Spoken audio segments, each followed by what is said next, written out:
નર્મદામાં સ્વચ્છ ભારત મિશન અંતર્ગત 5 તાલુકામાં 20 ઈ-રિક્ષા દ્વારા ઘન કચરો ઉઘરાવવા માટે વિતરણ કરવામાં આવી છે, જેમાં ડેડિયાપાડામાં કૃષિ વિજ્ઞાન કેન્દ્રે ઈ-રિક્ષાના વિતરણ કાર્યક્રમનો મોટા પાયે વિરોધ કરવામાં આવ્યો। આ કાર્યક્રમમાં સાંસદ મનસુખ વસાવા અને ડેડિયાપાડાના ધારાસભ્ય ચૈતર વસાવા સહિત તાલુકા પ્રમુખ સંજય વસાવા ઉપસ્થિત રહ્યા, જેઓએ ઈ-રિક્ષા લેવાની ના પાડતા મામલો ગરમાયો હતો, જેને લઈ તંત્રે કાર્યક્રમ મોકૂફ રાખી અધવચ્ચે જ પૂર્ણ જાહેર કરવો પડ્યો હતો।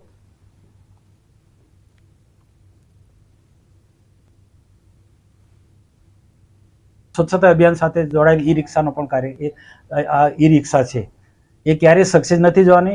આ એજન્સી પૈસા કમાવાના ધંધા છે।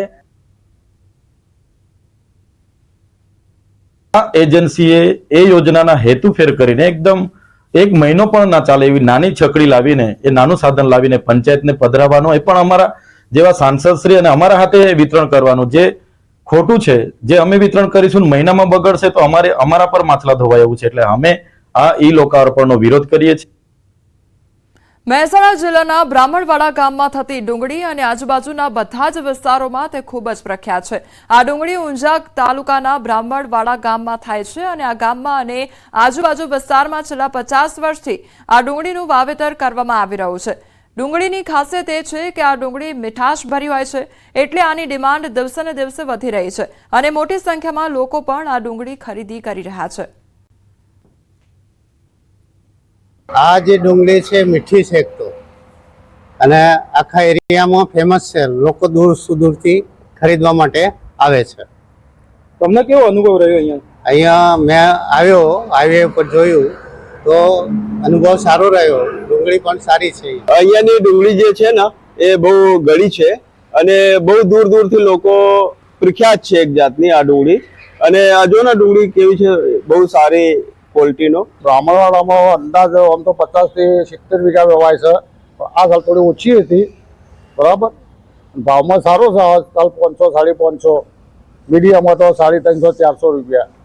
ગઈ સાલ કેવા ભાવ હતા? ગઈ સાલ 400 450 ના ભાવ હતા। આ વખત 500 નો ભાવ નીકળ્યો હતો, 500 550। અહીંયા મીઠી હોય છે ડુંગળી। શું વિશેષતા શું છે આ ડુંગળી? વિશેષતા મીઠી આવે છે અહીંની ડુંગળી, અહીંની જમીન ડુંગળી લાયક છે, આપણી મીઠી થાય છે।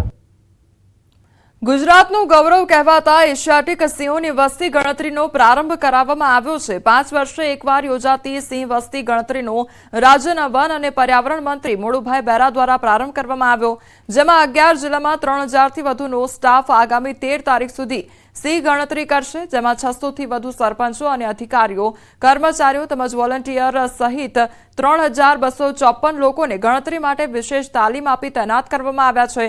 પ્રથમવાર સિંહ ગણતરીમાં આધુનિક ટેકનોલોજી, જેમાં ડિજિટલ કેમેરાથી લઈને એઆઈ આધારિત સોફ્ટવેર સુધીનો ઉપયોગ કરવામાં આવશે। સિંહ ગણતરી વ્યવસ્થાપન માટે 735 ગણતરી યુનિટ, 112 સબ ઝોન તેમજ 32 ઝોન અને 8 રીજન નક્કી કરવામાં આવ્યા છે। આ વખતે જે સિંહ વસ્તીનો ચોખ્ખો આંકડો ઉભો થશે તે રાજ્યના મુખ્યમંત્રી ભૂપેન્દ્ર પટેલ દ્વારા જાહેર કરાશે।